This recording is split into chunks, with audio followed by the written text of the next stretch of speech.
Salatullah salamun. Assalamualaikum warahmatullahi wabarakatuh.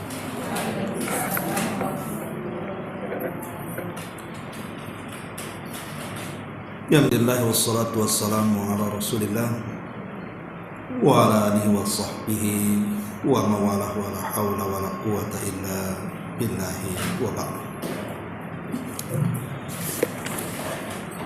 Alhamdulillah, di siang ini kembali kita duduk untuk bertolabul ilmi. Salawat dan juga salam kita hadiahkan kepada Rasul kita Nabi besar Muhammad sallallahu alaihi wa ala alihi wasallam. Kita lanjutkan kembali kajian Siratul Mustafa, sejarah manusia terbaik Nabi kita Muhammad sallallahu alaihi wa ala alihi wasallam.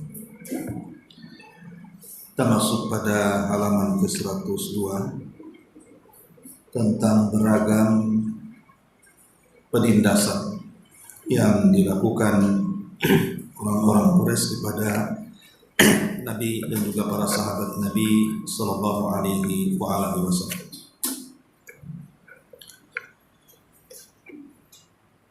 Ma'asyiral muslimat yang dimuliakan Allah Subhanahu wa taala, minggu lalu kita sudah menjelaskan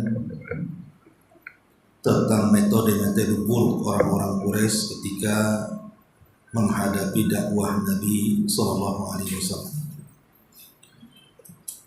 Nah, dalam bab ini juga masih menjelaskan tentang sikap buruknya orang-orang Quraisy terhadap dakwah Nabi sallallahu alaihi wasallam, dan di sini pengarang menyebutkan beberapa kisah bagaimana banyak para sahabat itu mengalami penindasan yang luar biasa yang terkadang masuk di luar logika. Tetapi ada satu hal yang sangat penting. Walaupun kita lihat dalam sejarah, banyak para sahabat Nabi SAW bukan hanya terluka, tapi sampai meninggal dunia. Seperti nanti dikisahkan keluarga Ammar ibn Yasir. Bukan berarti kemudian kekalahan di pihak para sahabat. Hatta Ammar dan keluarganya yang sampai mati syahid sekalipun bukan berarti mereka kalah, tidak. Justru kemenangan di pihak kaum muslimin. Karena hakikat kemenangan itu adalah mempertahankan iman. Karena buktinya orang-orang ini walaupun sampai mati syahid, tidak juga mereka kufur. Artinya mereka menang mempertahankan iman, kan, walaupun mati sekalipun. Jadi kemenangan dalam Islam itu ketika seseorang bisa mempertahankan keimanannya, seperti yang dialami oleh banyak para sahabat yang nanti akan dikisahkan di sini. Baik, kita baca dulu di sini. Beragam penindasan. Kaum musyrikin menjalankan metode-metode di atas ini, maksudnya beragam penindasan ini, sedikit demi sedikit untuk mencegah perkembangan dakwah Islam. Jadi tujuan ditindasnya Rasul dan para sahabat itu maksudnya ditekan jangan sampai penyebaran dakwah Nabi Shallallahu Alaihi Wasallam itu kemana-mana. Itu tujuan utamanya sebenarnya. Kemudian kata pengarang, setelah kemunculannya pada permulaan tahun keempat kenabian, mereka baru sebatas melakukan metode-metode tersebut selama berminggu-minggu dan juga berbulan-bulan. Tidak bergeser ke metode penindasan dan penyiksaan, akan tetapi manakala mereka melihat bahwa cara tersebut tidak memenuhi hasil sama sekali, karena para sahabat yang disiksa itu ya tidak bergeming masalahnya imannya. Jadi buat apa pula kemudian diteruskan? Itu maksudnya. Tidak memenuhi hasil sama sekali dalam upaya menggagalkan dakwah Islam. Maka mereka mengadakan pertemuan sekali lagi untuk bermusyawarah. Akhirnya mereka pun memutuskan untuk melakukan penyiksaan terhadap kaum muslimin dan menguji agama mereka. Jadi maksudnya ketika mereka berusaha untuk menghalangi dakwah Nabi Shallallahu Alaihi Wasallam dengan berbagai macam cara yang sudah saya jelaskan pada minggu yang lalu, maka sekarang mereka menyasar kepada sahabat, menyasar kepada para sahabat dengan cara apa? Dengan cara melakukan penindasan dan penyiksaan. Oke lah, mungkin Muhammad udah gak bisa dihalang-halangi lagi. Sekarang kita halang-halangi umatnya saja. Sehingga kalau seandainya ada orang yang melihat kawannya disiksa, akhirnya takut masuk Islam nih. Jangan-jangan kalau aku masuk ke agama Muhammad, nasibku sama pula kayak dia. Itu maksudnya. Nah, di sini contohkan diantaranya adalah Abu Jahal. Bila mendengar seseorang masuk ke dalam Islam dari kalangan bangsawan serta memiliki kekuatan, maka dia akan mencaci dan menghina serta mengancamnya dengan mengatakan bahwa dia akan membuatnya mengalami kerugian harta ataupun psikologis. Sedangkan bila orang tersebut lemah, maka dia akan betul-betul menyiksa dan menghasutnya. Artinya ada perbedaan di sini, perlawanan orang-orang Quraisy itu kepada orang-orang yang punya kekayaan dengan orang miskin. Jadi kalau yang masuk Islam ini orang kaya, seperti Abu Bakar, orang kaya kan itu. Kemudian Abdurrahman ibn Auf, Utsman ibn Affan, dan banyak juga tokoh-tokoh kaya waktu itu. Maka di sini kata beliau, maka mereka akan membuat ancaman, intimidasi, tekanan. Tetapi kalau orang miskin lebih daripada itu, maka akan betul-betul ditindas dan disiksa. Jadi luar biasa, mereka menyasar ke seluruh para sahabat tanpa pandang. Tetapi akhlak Nabi Shallallahu Alaihi Wasallam membuktikan bahwa sekeras apapun perlawanan orang-orang Quraisy kepada Rasul, Rasul tidak pernah melawan dengan kekerasan balik. Dan itu akhlak, karena tujuan Nabi SAW kan untuk mendakwahkan dakwah tauhid, sehingga buat apa dilayan? Rasul terus saja berdakwah. Contoh umpamanya, di zaman jahiliyah itu ada orang musyrik namanya Suhail ibn Amr. Suhail ibn Amr ini seorang penyair, dan penyair di zaman itu kedudukannya sama dengan media hari ini, karena syair itu bisa membangkitkan amarah orang, bisa mencerai-beraikan manusia, bisa orang itu kalau sudah ngomong dengan syair itu bisa terdiam, terpengaruh. Jadi media di zaman itu ya pakai syair, pakai apa lagi kalau sekarang kan pakai YouTube, pakai TV, pakai radio. Di zaman itu kan belum ada. Sehingga kemudian metode-metode yang dilakukan yang sekarang sekelas media itu ya bersyair. Ya, bersyair ke sana kemari, merangkai kata-kata sehingga orang terhasut. Itulah kerjaannya Suhail ibn Amr. Dia menghasut manusia untuk memusuhi Rasul itu dengan syairnya. Lah ketika terjadi perang Badar, Suhail ini tertangkap oleh kaum muslimin. Kan kaum muslimin menang di perang Badar itu, dan orang-orang kafir Quraisy itu kan kalah. Lah salah satu dari 7 tawanan Badar itu adalah Suhail ibn Amr ini. Lah ketika kemudian Umar bin Khattab radhiyallahu an melihat Suhail ini tertangkap dan terikat, maka dia mengatakan kepada Nabi SAW, ya Rasulullah, bagaimana pendapatmu kalau kulepaskan semua gigi-giginya? Dirontokkan giginya sama Umar, karena dia suka menghasut manusia dengan syairnya. Jadi kata Umar itu, bagaimana kurontokkan saja itu gigi-giginya? Kalau engkau katakan ya, betul-betul kurontokkan. Tapi Nabi SAW mengatakan, jangan wahai Umar. Boleh jadi dengan syairnya yang tadinya mencela Islam, justru dia memuji Islam. Lihat bagaimana Nabi SAW membalas keburukan dengan kebaikan. Kalau ibu di posisi Nabi, ya lah, ambil aja palu makan itu, letakkan aja itu, biar ompong. Tapi Rasul mengatakan jangan. Ya dulu mungkin dia mencela Islam dengan syairnya, boleh jadi yang akan datang dia memuji Islam. Setelah lama, subhanallah, betul, akhirnya kemudian Suhail ibn Amr masuk Islam.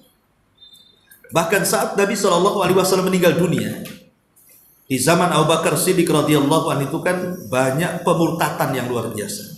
Bayangkan yang selamat dari pemurtatan itu cuma 2 tempat, Mekah dan Madinah saja atau Hijaz. Selebihnya daerah-daerah sampai ke Yaman sana itu murtad. Ada yang tidak mau bayar zakat karena mengingkari wajibnya, ada yang mengikuti nabi-nabi palsu dan begitu seterusnya di zaman itu. Ya. Nah, sehingga kemudian ketika melihat banyak orang yang kemudian lari dari Islam, disinilah peran Suhail ibn Amr.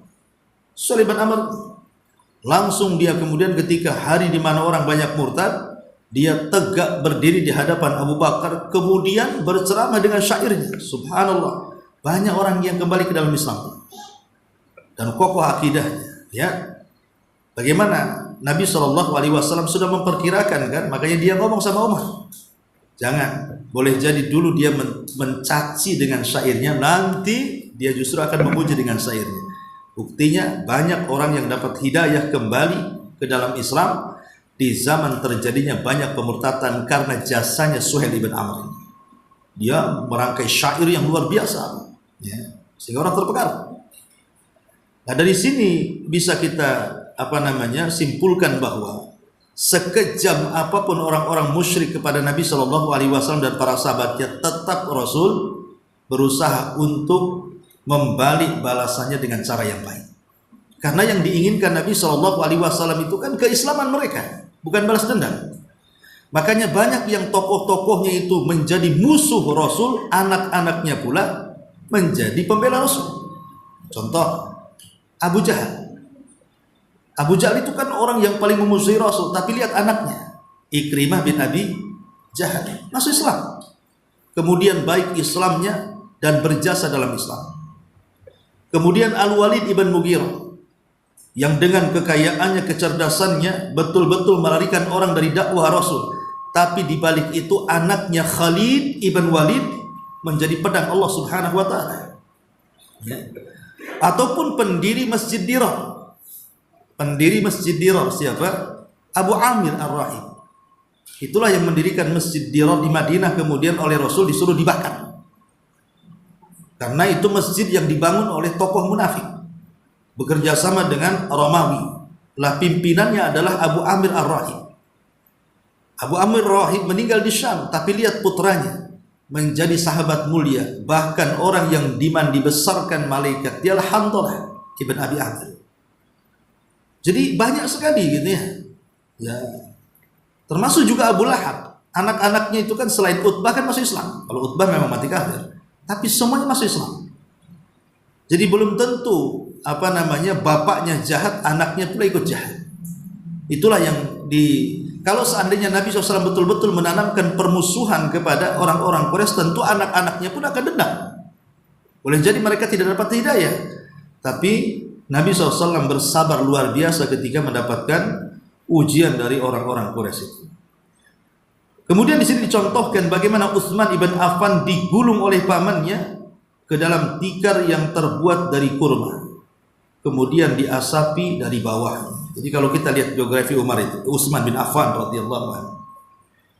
Utsman ini ketika dia masuk Islam, yang membuat dia masuk Islam itu kan Abu Bakar. Karena dia kan kawan dagangnya. Jadi Abu Bakar mempengaruhi Utsman supaya masuk Islam dan terpengaruh. Akhirnya datang kepada Nabi SAW kemudian mengislamkan dirinya. Lah ketika paman-pamannya yang sangat keras itu mendengar bahwa Utsman itu masuk Islam, marah mereka. Akhirnya kemudian Utsman pun digulung badannya dengan tikar, kemudian diikat, kemudian digantung kakinya di atas, kepalanya di bawah. Kemudian di samping kepalanya itu dibuat bakaran. Ya, dibuat bakaran, nanti kalau sudah terbakar kan asapnya banyak tuh. Ibu kalau bakar sampah itu kan keluar asap tuh. Jadi asapnya sengaja kemudian dihempaskan di muka dia yang sedang tergantung kaki di atas, kepala di bawah. Sampai tidak bisa bernafas Utsman bin Affan. Tetapi kemudian walaupun pamannya memaksa Utsman untuk murtad, tetap saja Utsman tak murtad. Dia kuat imannya, akhirnya dilepas juga. Karena tidak tahan itulah akhirnya Utsman bin Affan kemudian orang yang pertama-tama hijrah dari Mekah. Kemana? Ke Habasyah. Karena tidak tahan kan itu. Ini contoh. Kemudian juga di sini Mus'ab ibn Umair. Manakala ibundanya mengetahui keislamannya, dia membiarkan dirinya kelaparan, mengusirnya dari rumah padahal sebelumnya termasuk orang yang hidup serba berkecukupan. Lantaran tindakan ibundanya tersebut, kulitnya menjadi bersisik layaknya kulit ular. Jadi Mus'ab bin Umair itu orang kaya. Di Mekah itu orang paling kaya Mus'ab bin Umair itu. Selain daripada kaya, Mus'ab bin Umair itu dimanja orang tuanya. Apapun hajatnya Mus'ab ini sama ibunya dibelikan. Dari pakaian-pakaian yang mewah, yang megah, yang bersih, dari makanan-makanan yang lezat, yang enak. Pokoknya terawat betul hidupnya. Badannya terawat, pakaiannya terawat, kendaraannya terawat. Pokoknya hidup senanglah Mus'ab bin Umair. Karena orang kaya dia. Sudah kaya dimanja orang tuanya. Lihatlah sekarang anak-anak orang kaya, pejabat-pejabat yang dimanja ini. Kan lihat tuh. Mau apa aja dikasih. Mau masuk geng motor pun dibiarin. Ya. Jadi kita lihat orang-orang lah. Mus'ab itu seperti itu. Mus'ab itu. Lah ketika kemudian, karena Mus'ab ini kan orang berpendidikan, orang cerdas. Akhirnya dia mendengar dakwah Nabi SAW, penasaran, ikut pula dia. Ketika itu masih muda. Ibunya marah dan minta Mus'ab, kau keluar dari agama Muhammad, balik kepada agama Quraisy. Tapi dia tak mau. Akhirnya diusir dari rumahnya. Diusir, nggak dikasih apa-apa, nggak dikasih makan. Dia masih muda ketika masuk Islam tuh. Akhirnya hidup bersama Nabi SAW, ya ala kadarnya, sampai tidak terawat lagi. Yang tadinya halus kemudian menjadi bersisik gitu ya, pakaiannya compang-camping nggak karuan, dan tidak diakui oleh keluarganya, diusir. Tapi dia tetap mempertahankan keimanannya dan tetap belajar kepada Rasul. Akhirnya dia menjadi orang pilihan, orang cerdas Mus'ab ini. Lama-lama jadi belajar jadi cerdas. Lah Mus'ab inilah akhirnya orang yang paling dipercaya Rasul untuk pertama kali berdakwah keluar Mekah. Dialah yang kemudian diutus oleh Allah untuk berdakwah ke Madinah. Belum ada hijrah ke Madinah. Madinah masih orang-orang Quraisy. Kenapa? Satu, karena Mus'ab ini orangnya ganteng. Nabi itu kalau ngutus orang nggak serem-serem, itu serem tak mau pulang. Nengok wajahnya aja belum ngomong udah lari orang.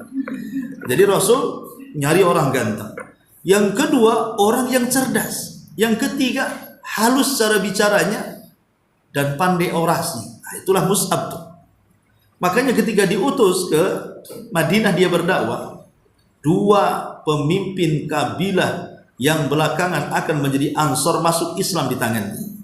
Siapa? Sa'd bin Ubadah dan Sa'd bin Mu'adz. Dua-dua Sa'ad ini, satu pemimpin Aus, satu pemimpin Khazraj, dua-duanya masuk Islam. Ya. Dan sebab keislaman dua-duanya, akhirnya dua kabilah besar itu semua masuk Islam, dan belakangan mereka jadi orang-orang Ansor. Jadi terbentuknya orang-orang Ansor itu tidak lain daripada jasanya Mus'ab bin Umair, karena dia yang mengislamkan kepala-kepalanya. Makanya wajar ketika Mus'ab ini meninggal dunia, bergegar arasnya Allah, 70.000 malaikat ikut mengantarkan jenazahnya Mus'ab bin Umair ini.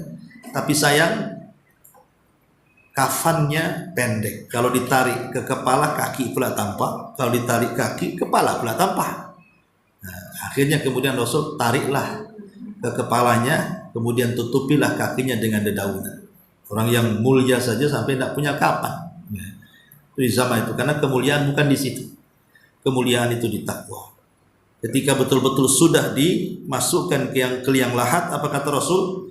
Kalau ada manusia yang selamat dari himpitan kubur, maka dialah orangnya. Maksudnya Mus'ab ibn Umair. Tapi sayang, tidak ada yang selamat. Dia pun tidak selamat.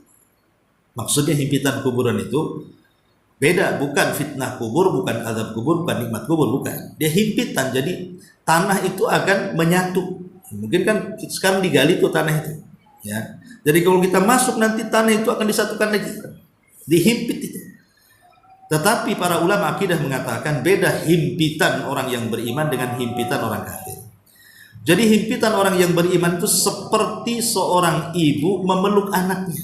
Kita kan asal ciptaannya dari tanah, dan kita akan kembali kepada tanah. Jadi tanah itu bimanzilatil sekedudukan dengan ibu. Jadi kalau kita dikembalikan ke tanah itu seperti bayi yang kembali ke ibunya. Jadi ketika kemudian tanah menghimpit kita orang yang beriman, maka seperti seorang ibu mendekap bayinya. Kan tidak sakit.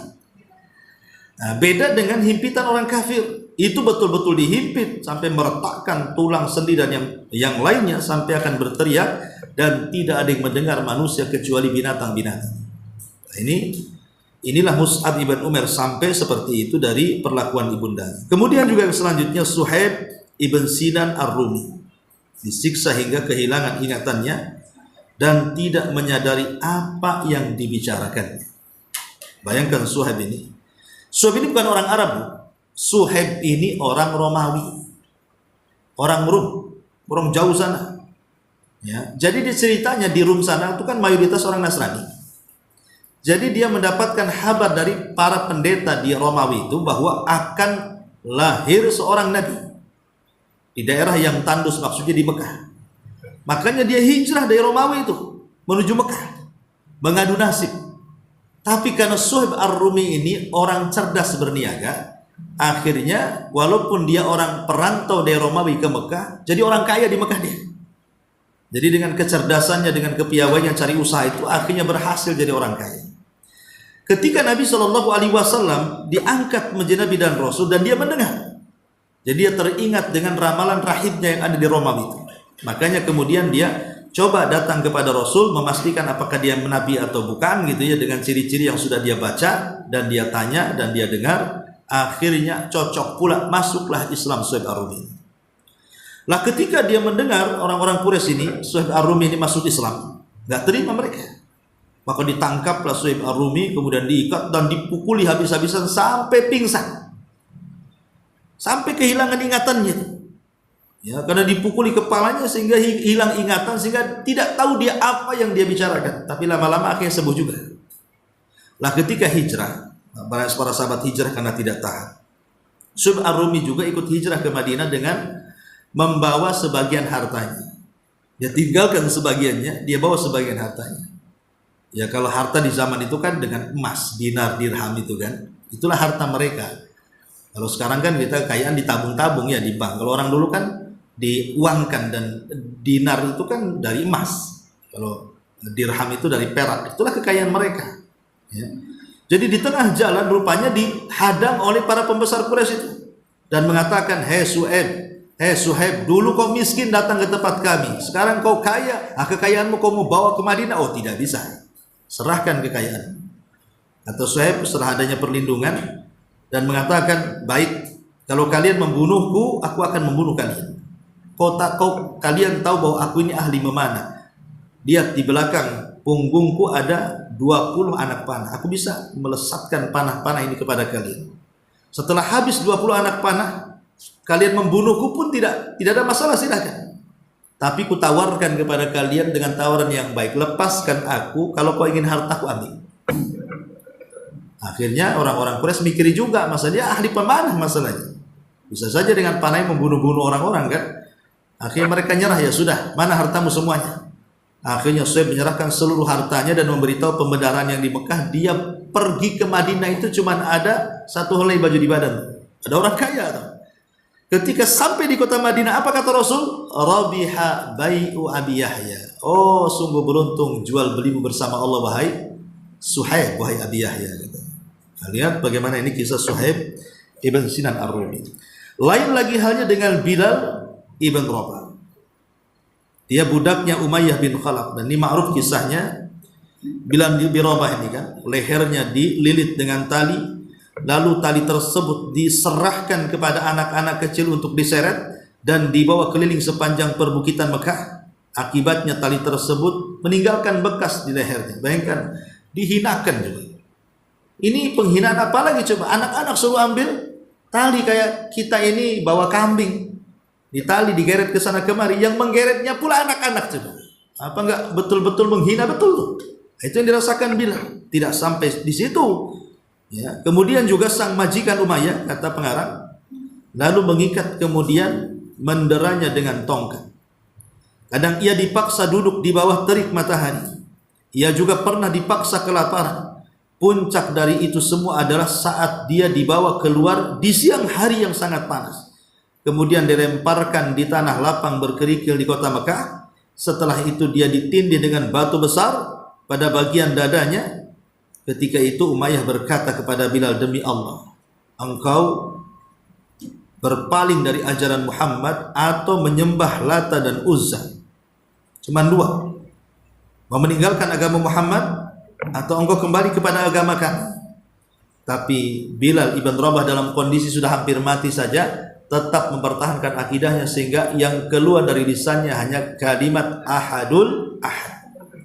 Itu saja. Dan berusaha, kata Bilal, aku rasakan antara kelezatan iman dengan pedihnya siksaan. Rupanya pedihnya siksaan itu terkalahkan dengan kelezatan iman. Jadi setiap cambukan itu tidak terasa. Saking seringnya dicambuk, akhirnya sudah biasa gitu ya.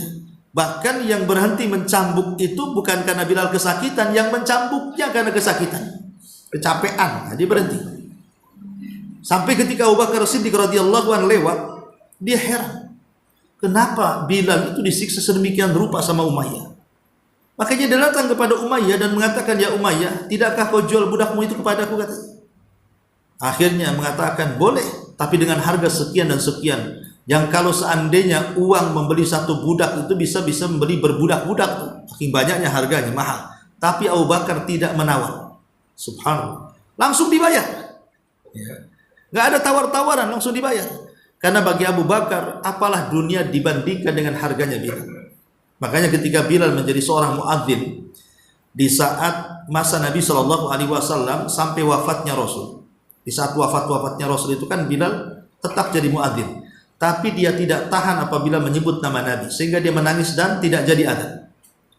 Dan setiap adzan seperti itu, akhirnya dia datang kepada Abu Bakar radhiyallahu anhu dan mengatakan, ya Abu Bakar, sebaiknya aku resign jadi muadzin. Aku tidak tahan, karena setiap membaca asyhadu anna Muhammad Rasul ingat Nabi, katanya kan. Kata Abu Bakar, oh, tidak bisa. Kamu jangan resign jadi muadzin. Aku tidak reda, karena aku yang memerdekakan. Apa kata Bilal? Sekarang saya mau tanya, kamu merdekakan karena aku ingin menjadi seorang muadzin atau karena Allah? Kata Abu Bakar, ya karena Allah. Kalau begitu biarkan aku resign. Akhirnya resign. Resign, akhirnya hijrah ke mana? Ke Syam. Berjihad bersama kaum muslimin sampai di masa Umar bin Khattab radhiyallahu anhu.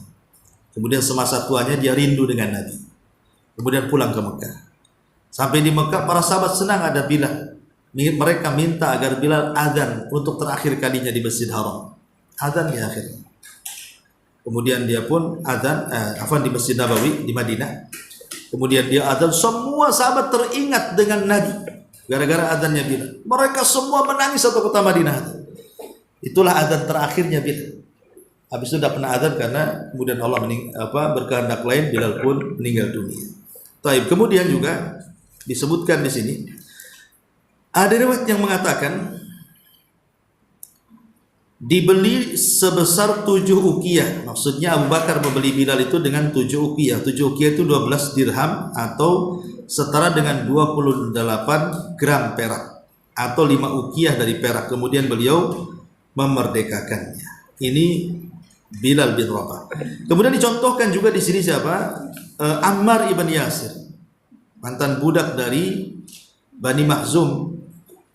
Bani Makhzum itu kabilahnya Abu Jahal yang telah merdeka beserta keluarganya. Dia, ayah dan ibunya yang masuk Islam tak luput dari penganiayaan. Padahal sudah merdeka loh ini. Sudah tidak jadi lagi budak sebenarnya. Sudah memerdekakan diri mereka. Sudah tidak jadi budaknya Abu Jahal. Sudah bebas. Tapi gara-gara dia masuk Islam, tidak terima. Makanya mereka diseret keluar menuju tanah lapang oleh kaum musyrikin yang dipimpin oleh Abu Jahal di siang hari yang sangat panas tadi. Mereka menyiksa keluarga tersebut dengan panasnya cuaca. Jadi dijemur, dan teriknya matahari timur tengah kan beda dengan di kita. Ya, musim haji kemarin itu saja sampai di atas 50 derajat itu. Tahun kemarin ya.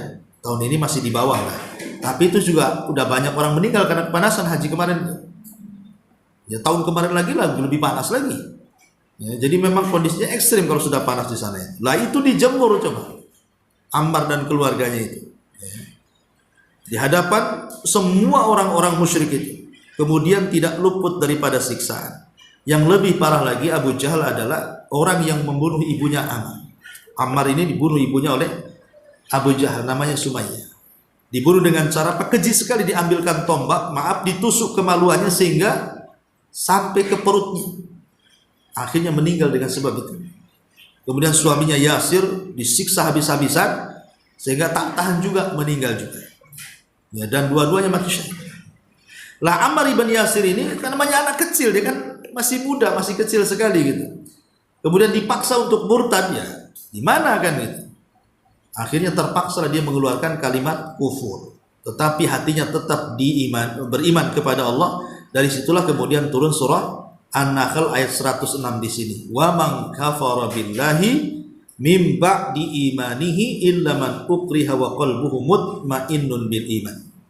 Barang siapa yang kafir kepada Allah sesudah dia beriman, dia mendapatkan kemurkaan dari Allah, kecuali orang yang dipaksa kafir padahal hatinya yang tetap tenang dan beriman kepada Allah Azza wa Jalla. Artinya selama hatinya dipenuhi dengan keimanan, walaupun lisannya mengucapkan kalimat kafir karena ada ancaman pembunuhan, maka tidak jadi kafir.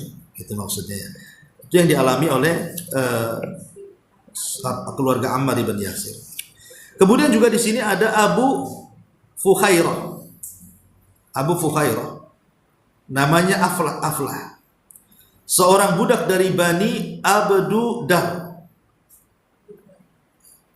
Bani Abdudar di sini ya. Dijerembabkan kaum musyrikin ke tanah yang melepuh oleh terik matahari. Jadi tanah itu sudah panas ya. Suruh baring di situ tanpa pakaian. Kemudian punggungnya ditindih dengan sebuah batu besar hingga tak dapat bergerak lagi.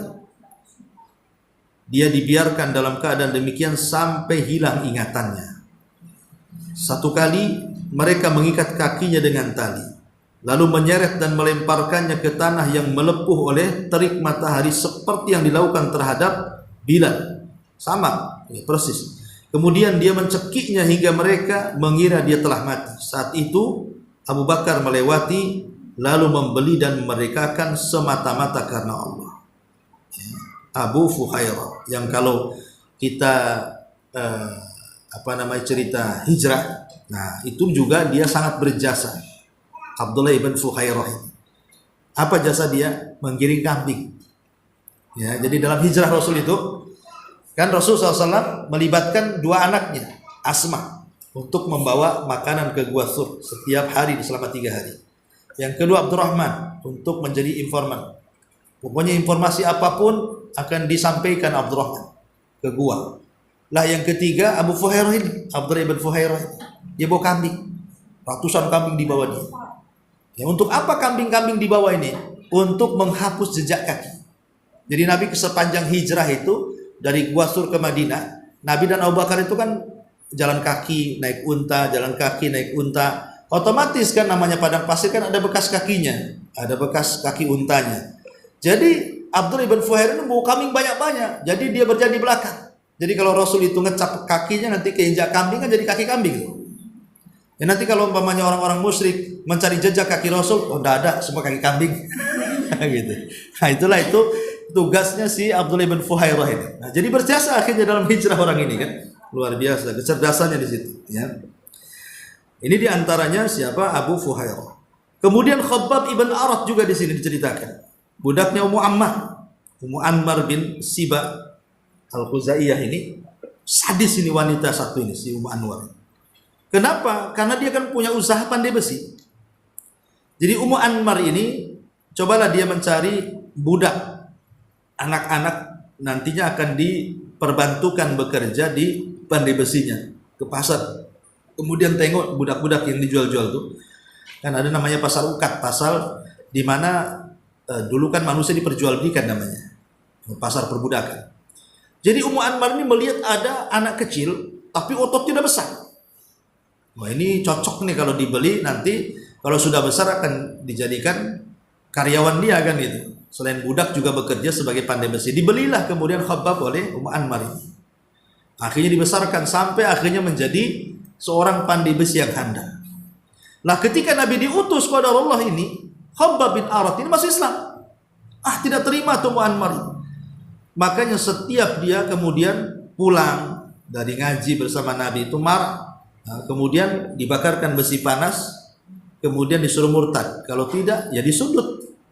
Makanya di zaman Umar bin Khattab radhiyallahu anhu, ketika Umar mengumpulkan para sahabat untuk nostalgia bagaimana di masa Rasul kejamnya orang-orang Quraisy itu, ketika Khabbab membuka pakaiannya, kemudian cerita dia, dibuka. Sahabat cerita, aku dulu begini di zaman Rasul, aku dulu begini di zaman Rasul. Khabbab tidak bercerita, dia cukup membuka bajunya saja. Rupanya tidak ada satupun kulit di badan dia kecuali ada bekas sundutan besi panas. Seperti itulah ganasnya Ummu Anmar kepada Khabbab supaya murtad. Tapi Khabbab tidak bergeming. Sempat dia hampir futur, Khabbab bin Arti sempat hampir putur dia karena tidak tahan dengan siksaan. Datang dia kepada Nabi. Lah ketika itu Nabi sedang bersandar di kiswah Ka'bah. Sampai-sampai kata Khabbab, ya Rasulullah, tidakkah kau iba denganku? Kau lihat aku ini, bagaimana majikanku ini sesadis ini kepada ala tad'ulana ala tastaghfir lana. Tidakkah kau berdoa untuk kita kaum muslimin supaya cepatlah kemenangan itu didapat dan diraih? Apa kata Rasul? Iya Khabbab, kemenangan itu pasti datang. Tapi jangan kau tergesa-gesa. Nanti akan datang satu hari di mana kemenangan itu di tangan kita. Sampai ada orang yang berjalan dari Hadraul Maut ke Son'a tidak takut kecuali kepada Allah. Tetapi kalian jangan tergesa-gesa. Ya Khabbab, dulu kata Rasul, ada orang yang lantaran keimanannya dikubur hidup-hidup tapi tidak bergeming dengan keimanannya. Ada orang yang digergaji badannya terbelah menjadi dua kemudian mati pun tidak meninggalkan keimanannya. Ada yang disisir dengan sisir besi sehingga terkelupas daging dan tulangnya pun tidak keluar dari keimanannya. Artinya Rasul mengingatkan ujian umat dulu, bahwa kamu itu belum seberapa dibandingkan umat dulu gitu maksud. Ingin menenangkan Khabbab, kemenangan itu pasti datang. Nah, itulah bagaimana Khabbab bin Arad sampai hampir futur. Kemudian dari kalangan budak perempuan tersebut nama-nama seperti Zunairah An-Nahdiyah, kemudian Ummu Ubais yang masuk Islam. Kaum musyrikin melakukan penyiksaan pula terhadap mereka seperti yang telah dilakukan terhadap para sahabat sebelumnya. Seorang budak perempuan milik Bani Mu'ammal, yaitu salah satu marga dari suku Bani Adi, dipukul oleh Umar bin Khattab. Kan Umar itu masih jahiliyah ketika itu, belum masuk Islam. Ya, dalam ia masih musyrik, dan manakala merasa bosan dia berkata, tidaklah aku berhenti memukulmu kecuali karena bosan, kata Umar. Itu Umar masih jahiliyah, gitu ya. Makanya setelah dia masuk Islam dia menyesal. Tapi bagaimana sadisnya Umar kepada kaum muslimin kan, sampai dipukul-pukul tuh. Kalau bosan baru berhenti. Ya. Nah, semua budak-budak wanita tersebut dibeli oleh Abu Bakar, kemudian dimerdekakan, sebagaimana yang telah dilakukannya terhadap Bilal dan Amr bin Fuhairah. Lihat bagaimana jasanya Abu Bakar sampai satu hari, karena Abu Bakar itu kan banyak kali dia beli budak-budak lemah. Jadi bapaknya Abu Quhafah itu, kan bapaknya Abu Bakar itu namanya Abu Quhafah. Dia kan sudah tua, buta lagi. Ya. Jadi panggillah anaknya. Nah, biasanya orang Arab itu kalau membeli budak untuk melindungi pembelinya, untuk melindungi tuannya, entah dipekerjakan, entah dijadikan bodyguard atau apa kan gitu. Loh, kau ini membeli budak yang lemah-lemah pula untuk apa? Jadi bodyguard tak bisa, suruh kerja tak bisa, ngapain kau beli budak-budak itu? Katanya. Maka Abu Bakar Siddiq radhiyallahu mengatakan, wahai bapakku, a'taqtuhum liwajhillah. Demi Allah aku merdekakan mereka itu bukan karena ingin mereka berjasa kepadaku, tapi aku ingin merdekakan mereka karena Allah. Dari sini turun ayat, wa sayujannabuhal atqa alladzi yu'ti malahu yatazakka wa ma li ahadin indahu min ni'matin tujza illa ibtigha'a wajhi rabbihil a'la wa la sawfa yarda. Ini ayat ini turun kepada Abu Bakar. Dan Abu Bakar akan dijauhkan dari neraka. Wa sayujannabuhal atqa. Maksudnya Abu Bakar akan dijauhkan dari api neraka. Kenapa? Karena dia sudah memberi, bersedekah maksudnya, hartanya, dan dia tidak mengharap kembali kecuali hanya wajah Allah Subhanahu wa taala. Turun ayat surah apa itu? Al-Alaq ya. Ayat terakhir ya. Nah, ini menunjukkan bagaimana sikap Abu Bakar Siddiq radhiyallahu anhu kepada para sahabat. Itu kepada kaum muslimin. Kalau kepada Nabi, harta dia harta Nabi, karena dalam hidup dia pernah menginfakkan seluruh hartanya di dua tempat. Pertama mendanai hijrah Nabi, yang kedua mendanai perang Tabuk, perang yang terakhir dipimpin Nabi melawan Imperium Nasrani. Ya, karena ketika itu musuhnya sudah nggak ada lagi. Musyrik sudah nggak ada, Yahudi sudah terusir. Nah, sekarang menghadapi orang Romawi, itulah perang perdana tuh, yang langsung dipimpin Rasul dalam Tabuk. Lah ketika itu kan Tabuk jauh dari Madinah, nggak bisa perang main jalan kaki, harus punya kendaraan dan senjata yang layak, karena yang dihadapi tentara Romawi itu tentara adidaya, tentara kuat kan. Makanya kemudian banyak orang yang mau terlibat dalam perang tapi tak punya senjata, nangis mereka. Makanya disebut tentaranya tentara susah, Jaisul Usroh. Susah karena tidak punya senjata sampai disebut tentara susah. Dan situ Rasul berkhutbah kan. Nah, siapa yang ingin bersedekah untuk mendanai perang, maka dia dapat ini dan itu, dapat ini dan itu. Rasul memberikan keutamaan sedekah dalam ceramah. Datanglah satu orang pulang membawa bungkusan isinya uang semua. Disaksikan orang ramai itu. Gara-gara satu orang yang kemudian bersedekah terang-terangan diikuti orang ramai. Dari sini Rasul mengatakan man sanna sunnatan fil Islam kana lahu ajrun wa ajru man amila ba'dahu la yanqusu min ujurihim syai'a. Siapa yang berikan contoh yang baik kemudian diikuti orang banyak, kata Rasul, maka dia dapat pahala dan pahala orang mengikutinya tanpa mengurangi pahala mereka sedikit pun. Nah, inilah juga terjadi penindasan yang luar biasa. Maaf Bu, ini saya ada pesan untuk menyolatkan jenazah. Ya, sebentar lagi nih kayaknya ada meninggal saudari kita Akhwat Tiban, istri daripada Akhi Ja'far, baru meninggal. Tadi di jalan saya di WA minta supaya saya jadi imam sholat dan menguburkan di Bulan Tamiyah.